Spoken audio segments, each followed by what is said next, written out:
Now, I think there's something interesting brewing with transfer fees. To take Alexander Isak as an example, he might have a transfer value of £150 million. What makes him worth £150 million? Well, it's a free market, and that's what someone would be willing to pay for him. But let's conduct a thought experiment. Imagine for a second transfer fees don't exist. A player wants to leave their club, they tear up their contract in breach of its terms, and they move to another club. Their old club could sue them or invoke an arbitration process, which would need to be a whole video on its own, so we won't go into that.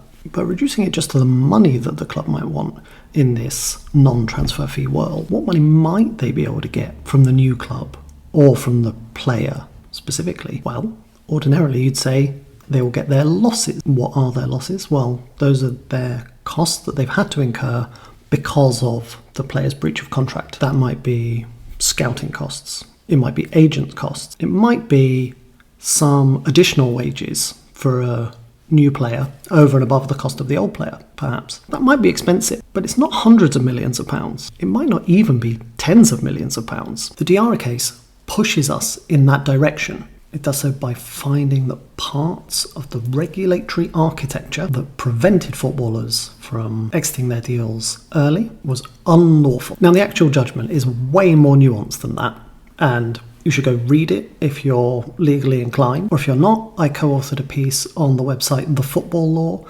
that you can go and check out. One thing we can say is that transfer fees only exist because of the regulatory system. Clubs pay transfer fees because neither they nor players want to bear the potential consequences for a player breaching their contract. They don't want to risk sporting sanctions like ban. They don't want to risk financial liabilities in the tens of millions of pounds, as has happened historically in a pre-Diarra world. But if those risks were reduced, and I have to say I don't think they'll ever go away completely, but if they were reduced, then maybe players would be more inclined to leave their deals early, even if that was in breach of contract. And let's be clear, that would bring football into line with the vast majority of industries. It is an unusual industry in which you have to go and seek your employer's permission to join a competitor. Now, for the international transfer framework, FIFA's put some interim rules in place and it's consulting on a set of replacement rules. I think that's probably going to take some time. And in the meanwhile, we're left with a system that is quite uncertain. We'll see where all of that lands, but it should be